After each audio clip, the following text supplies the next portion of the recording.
Episode 2, Facial Convos and Chai, and today we're going to be chatting with Tahirah. She is such a powerhouse. She models, she's a content creator, she owns the Honest Closet. We're going to get to know each other, so stay tuned, you guys. The only thing that I'm allergic to is walnuts that I know of. Walnuts? Yeah. Oh, how did you find out you were allergic to walnuts? So the story of that was, I was at my grandmother's house and she had walnuts. She gave me like this really little piece because my dad told her, like, you know, my mom is allergic to a lot. My mom was allergic to like walnuts. My mom was allergic to chocolate. My mom was allergic to mad stuff growing up. But specifically a lot of nuts she just like couldn't eat. So my dad told my grandmother, like, you know, don't give her nuts. My grandmother doesn't listen. She still gave me like a really little piece, and I remember like my tongue was just itching the entire time. I'm walking around with a toothbrush, and then I threw up. It was like this, but it was only this. It was not even like half the nut. So God forbid I actually eat the whole thing. What's gonna happen to me? Oh wow. But yeah, just walnuts. So what's your skincare routine like? Let me think. Wait, let me think. So for the most part, I try to remember to do like a morning and a night routine. I usually forget to do a night. So what kind of cleanser do you use? Do you use a cream cleanser? Yeah, I use the I don't know if you know the CeraVe hydrating cleanser. Okay. So I use that one, and it has like hyaluronic acid in it and ceramides and stuff. I use that, and then I use that like morning and night. And well, you can actually let me know if I should use my exfoliant. What kind of exfoliant are you using? So it's like a it's from Dermalogica. It's their daily microfoliant, and it's like a rice enzyme one, and it's like a little powder, and then you add water to it. It's like one of those. It says you can use daily, but sometimes I literally would just forget that I've used it in the morning and use it at nighttime as well. So I'm like, I don't know if that's too much exfoliation on my face. That could be too much if you're using it every day. It just depends. You can listen to your skin, because not every skin is like the same. So if you feel like your skin is too dry, you can skip like one day. Yeah. Okay, so I'm going to be cleansing your skin with this line called Aftercare. This is a black-owned company. Period. And she's Nigerian, and she also formulates her products in the UK. I love that. So she used like marula oil, moringa oil, and plantain extract. So like her target is for hyperpigmentation and dryness. Yes, I need that. That's literally, those are my issues. Yeah, so this is like a cream texture. I so love it that. feels really good on the skin, and it's going to moisturize your skin as well as cleanse it. Cool. I'm excited. I was scared to. It's a luxury line. It's a luxury line, so it is kind of pricey, but it's worth it. I invest in my skincare. Yes. If I'm being honest, you could try travel size just to try it. Yeah. And it's more affordable for you. I say that all the time to my followers. I'm like, when it comes to things from like Sephora and stuff like that, before I buy a big box or a big bottle, I'll use like a smaller one. I was using the Dermalogica travel mini size for a year before I bought the actual. It just makes more sense, and they have a travel size one now, so you can get that one. Yeah. So how long have you been an esthetician? I would say 2 years now. I went to esthetician school in 2018. Oh wow. And the reason why I went to esthetician school is I had really, really bad acne for like 10 years. So I used to always look for different products to try to like get my skin under control. It was just a whole frustration period in my life. I have like even old videos of me trying to figure out what works for me. So basically I found a skincare line that kind of helped my skin. It had glycolic acid in it. Okay. So when I started seeing improvement, it motivated me to go to school for it, because I'm always online looking up ingredients. You're already like passionate about it. Yeah, so I was like, let me go to school for it. It was like a 4-month program, and you just complete 600 hours. You take your state board test, and then you could get a job at a spa. You could be a freelance esthetician. You could do so much with that license. Wow. So yeah. I know a lot of like other estheticians should also do like, they do facials, they do waxing. There's like a lot you can do with an esthetician. Yes, license. me, I mostly like facials. Yeah. Because of like my personal experience. Yeah. Waxing is not really my thing. But yeah. So you have a clothing line. Yes. It's called Honest Closet. Yes. How did you start it? So I kind of like to say that it's more like a lifestyle brand. It's still very new. We launched in October, but essentially the inspiration behind it was I'm on my self-love journey and my self-care journey, and I wanted to have things that would make me feel confident and things that I just love that would affirm me. Like there's actually this like quote. I don't know where it's from, but it's actually on my thank you cards, like when you place an order, and it's the words you speak become the house you live in. And I love that because I feel like if you are surrounding yourself with clothes, with little novelty items like a mug or a poster, a bag, things that are going to remind you that like you're beautiful, you're amazing, it really helps with your day. And a lot of that is also it's also a reminder for yourself, even like having a phone case that says something like you're beautiful, you're special. It means a lot throughout the day when you're going through your life and you're in situations where you don't feel the most confident, you don't feel the most beautiful in those moments. So I just wanted it to be like reminders that you can carry with you, that you can still be stylish with. So that's the goal for it. It's still very new. So what made you start, launch like the glasses? Like I really like the sunglasses. It's yes. Cool. So I decided to start with the stunner frames because I wore them for my birthday. Like I found them. I was like, oh, these are super cute. They're super unique, super cool. And I was like, like these just make me feel confident. And so even though I wouldn't say that my main thing is clothing, I'm kind of giving myself the space to create whatever I want from that. But I wanted to start with the frames because I just think that they added something so special to the face. I am somebody that like I can't wear earrings because I have keloids. So I'm all about decorating like my face. That's why I have 3 piercings in my nose. So, and like even when I was younger, I snuck and got like a lip piercing. How did that happen? You gotta eat. All of that. Like I was wearing fake ones for a while, and so when I got a real one, nobody noticed. But yeah, so that's the smart way to do it. That's exactly how you do it. Don't do it. You heard it here first. But yeah, I always just love to decorate and like add accessories and jewelry in a different type of way. And I also love wearing glasses. I think it's because everybody in my family wears glasses, so I felt left out. Oh, so you have good eyesight? Yeah, 20/20 vision. Wow, I'm terrible. I'm terrible. I have terrible eyesight. So yeah, I don't know. They were cute. They're unique, and there's something that I found that you can throw on when you're bare face, you could throw on when you have a full face of makeup, and I just like the flexibility that it gave. And I also just wanted to see like what people were interested in, what my audience would like. So yeah, that was really like a test round for me. But in regards to what my focus is these next couple of months and like getting new inventory, it's definitely about what is it called? What am I trying to say? I don't know what I was gonna say, but yeah, definitely about like hoodies and now coming out with more apparel, Apparel is cool. Especially for Ramadan coming up, and it's about to be like warmer. So are you sketching outside. like your items, or are you doing vendors right now? So I basically will design stuff, and then like for my hoodies and shirts that I'm planning, I'll just go get them like printed. Okay. But yeah, I'm pretty much designing it myself, which is funny because I never wanted to be a designer. I was way more interested in doing styling than design. Yeah. Just because it's a lot of work. But right now it's more so graphic design than anything else. I'm kind of just on the computer, playing around with fonts with different techniques and stuff, and then I'll be like, okay, this is a cute moment. Yeah. You're also going to school to be a lawyer, right? Yes, I'm currently on a break, but that is the goal, inshallah, to be a lawyer. I used to want to do criminal justice, like most people, because I grew up watching like Law and Order and stuff. Yeah. But also because my father was around when I was younger because he was arrested, and so growing up as a child who was affected by the prison industrial complex, I was definitely interested in joining that and trying to help how I can.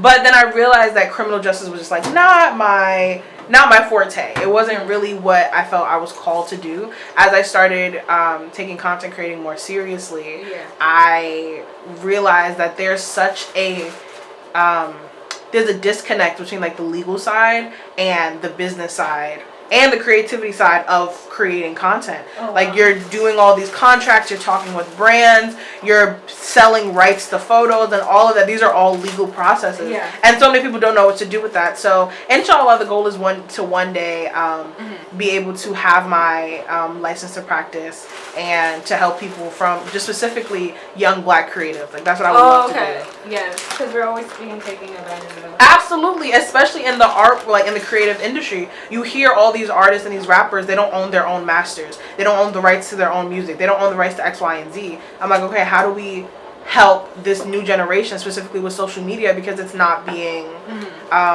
it's not being governed. social media has like no laws about an income. There's no minimum wage. There's no cut of like, oh, you can't write this deal, you can't do that. There's no ethics, like none of that. Yeah. It's so new. So there's a lot of people who are actually understanding the legal side of what it takes when you're doing this business, because yes, it's creating content, but essentially you're marketing. Yeah. It's marketing and advertisement, and you know, I just feel like law makes me feel empowered. The more that I know about how to operate in society as a Black woman, it makes me feel empowered to make certain decisions, because I know people can't come and take advantage of me. And so I would just love to help other people with that. So I'm going to be exfoliating your skin with a blueberry enzyme mask. It's going to tingle a little bit, so don't be alarmed. And it's going to also be cool. It's going to help exfoliate your dead skin and brighten your skin up. Yes, come on. Did you use any like exfoliants in the past 3 days? Yes. Oh my god, okay, what kind? Just the one that I told you about. Oh, the everyday one? Did you use it recently? Like today? No, I didn't use it today. I didn't use it today, and I think last time I used it had to have been before I left to come here. So like 2 mornings ago. Okay, that's fine. Okay. I would say 2 But make mornings sure ago. when you're done with this facial, don't use any exfoliants for at least 3 days. Just focus on hydration and wear sunscreen. Okay, you guys heard that? Are you wearing sunscreen now? No, not right now. No, I did bring it with me. Oh no, but you wear sunscreen. Yeah. Now. Okay, good. Black people have to wear SPF. Yes. Black people are under the impression that you do not have to wear SPF. No, Yes. that is not true. Even though it may be harder for us to get things like skin cancer and stuff, I find that when we do get skin cancer, we suffer from it more because our body isn't prepared to deal with it. It doesn't know what to do. It's like, you ain't never put no SPF on me. Your skin is so confused. So yeah, definitely wear SPF every day, especially if you're suffering from things like hyperpigmentation. Yes. Oh, look at you. You're an esthetician too. Period. You heard. Y'all heard it. But yeah, if you're suffering from hyperpigmentation, discoloration, SPF is definitely your friend. Yes. Ooh. This smells good. It's gonna tingle a little bit, so don't be scared. What tingle mean? You mean like the enzyme mask? It might tingle. But what do you mean by tingle? Tingle like a little light burning. Okay. But nothing crazy. Okay. So don't be. It smells good though, so I'll focus on it. Okay. I'll focus on the beautiful blueberry smell. You're so funny. I feel a little tingle. It's okay. It's good. Okay. Some of my products will tingle if I use like my toner that I use. Okay. The Ole Henriksen Dark Spot Toner, and I think that one has like AHAs and BHAs in it. So that's not pretty normal. Yeah. So sometimes I will tingle, especially because I usually use it at nighttime, and I'm like, woo. Oh, okay. Girl, like my face been through it. That's good. So I want to talk about like a little bit about like the one of your YouTube videos that I watched. It was talking about like mental health. Yes. And I remember you mentioned something about like being naturally insecure. So like I want to elaborate on that. Do you feel like through your experiences with families as well as, you know, people outside of your family, did you develop insecurities or was it something natural? I feel like I absolutely developed it. When I think about how I was as a child, I was so excited to perform. I was excited to, because I grew up like dancing and singing. I was so excited to meet new people, make friends. I would volunteer in class, always raising my hand. And then that kind of just got shut down because other people were projecting their own insecurities onto me. Specifically about my body for one, but then also about whatever talents that I had. I remember I had a teacher in 3rd grade, and every day for like recess, you would have to do your times tables. And once you get your times table like up to 12, then you would be able to go to recess first. And so every day I was one of the first people to go to recess first. And I was just so happy, super excited. And then one day I finished, and I guess the other kids were jealous or upset or whatever. But he, instead of letting me go to recess, he made me sit in a corner and write down the definition of humble 100 times. And so situations like that have been constant in my life, of people feeling the need to kind of like humble me and put a dim on my light. And so because of that, I just became so reserved. Even now, people are like, oh, you're so confident. And I mean, that's nice to hear, but there's so many things that I struggle with. And so on my platforms, the reason I talk about self-love and confidence it's just a reminder for myself first. It's not because it's something I feel like I'm an expert in, but it's something for me to look back on and hold myself accountable for the fact that I'm trying, I'm putting up an effort. But with family as well, you know, making me feel like I was so big, or I was so fat, or I was eating too much, or my body shouldn't look like this at this age. And then I just felt so self-conscious because people are projecting their ideas of normal. But how was like your family? How was your family helping you? Did they have good eating habits at home? What was not even? It so was they'll just tell you that and not help you. That's exactly how it was. And so even the idea that I was super fat, it's funny because I think that was the start of my body dysmorphia. When I think about how I was as a child, I think about somebody who, when you look at pictures, isn't even real. When I think about myself as a child, I'm like, oh, I'm fat, I'm chubby, even though like obviously I was a chubby kid. But I also was super active. I literally was the dancer since I was 3 to when I was 15. And I was, at one point I was dancing at I was like classically trained. I was dancing 3-4 times a week. And so I'm like, how am I sitting here busting my ass dancing? I'm an active kid. My mom didn't even have a car until I was a teenager, so I grew up taking the trains, running for the buses, all of that. And I have people making me feel like I'm a freaking walrus. And then I just realized, I was like, I don't know what I look like. I kind of don't know what I'm good at anymore. What do I have to offer? Because I've just been operating on other people's projections onto me. When did you feel like you became like a shell of yourself? Like, was it like an exact moment? I think, like, what were ways that you kind of water yourself down? One big way was that I stopped performing. Okay. Even a lot of people, even a lot of my followers now don't know, but I started my YouTube channel singing covers. I was singing. Oh, wow. I was singing. I've been on YouTube since I was 12. Oh, and I was literally, oh my God. Yeah, and I was just posting different covers of songs that I loved, and I stopped singing. I really stopped dancing, like I said, when I was a teenager. Did you take a break on YouTube? From singing, I kind of just, first of all those videos are private. Y'all cannot, y'all cannot find them. But yeah, I just stopped posting singing videos, and then I just kind of started talking more, which, you know, is kind of how Sincerely Tahiry came to be. But yeah, I was a singer. I stopped performing. I also kind of just stopped taking up space. I just find myself shrinking in a lot of spaces, or even second guessing my thoughts, or especially with middle school and high school. I found myself trying to fit in with all the popular girls, and it was really because they were the ones that were bullying me, making me feel weird. And so I was like, oh, okay, like I want to be cool too. I want to fit in with them. And I just wasn't acting like myself. And even now I still feel like there's moments where I have to catch myself from just agreeing to what somebody else is saying, or to just allow other people's narratives to be my reality. But I think it was definitely, it was immediate, really. I even with school, when I got to high school, I mean, I graduated early, which is cool, but I just didn't care. I was never raising my hand to talk. I just didn't care. Oh, wow. And as people had convinced me that my voice and my opinions didn't matter, and so I just stopped kind of talking about it. I think that was when I really started being super introverted. People also wouldn't believe that I'm pretty introverted.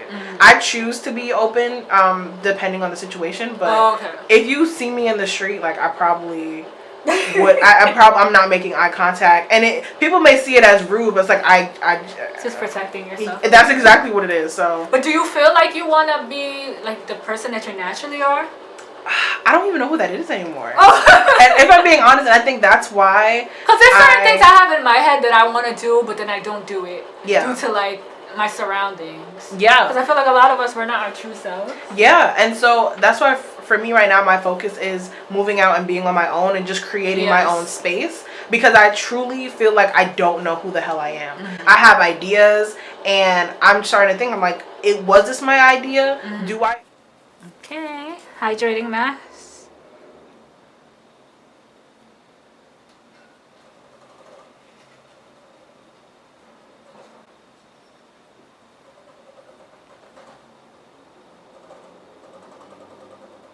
Oh, it smells good. Yeah, it's like really relaxing. The smell.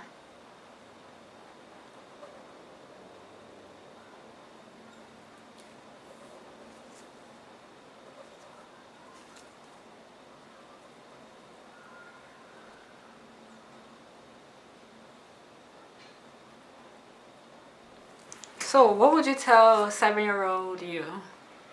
I think that I would just really affirm me as a child. I often think about like the inner child in me still, and like how can I honor her. I think I would just let younger me know that it's okay to be exactly who I am, and that I don't have to have it figured out. I hate the idea that like young Black girls have to grow up really fast, and I feel like so much of our childhood and our youth is taken away. And I would just tell myself to enjoy being a kid, to like not knowing what I have going on, to, you know, not have to feel like I have to worry about adult problems, and to just really enjoy my youth and celebrate every part of who I am, whether it makes people feel bad or not. What else would I tell my 7-year-old self?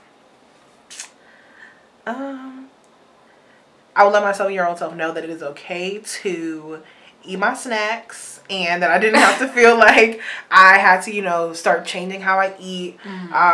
Just because other people felt uncomfortable with my body. I would tell my 7-year-old self to keep dancing, because it's something that even now as I'm older, I regret the fact that I stopped. What kind of dancing you used to do?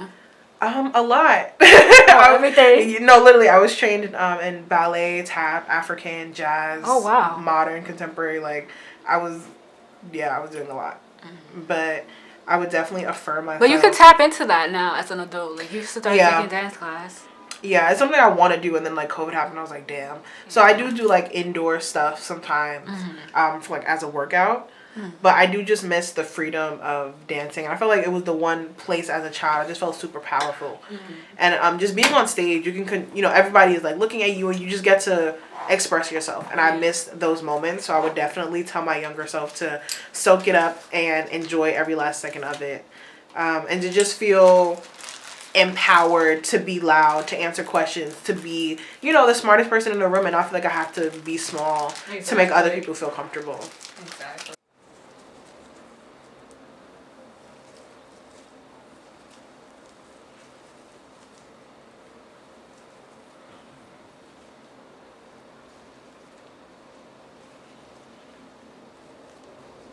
So what are your plans for Ramadan?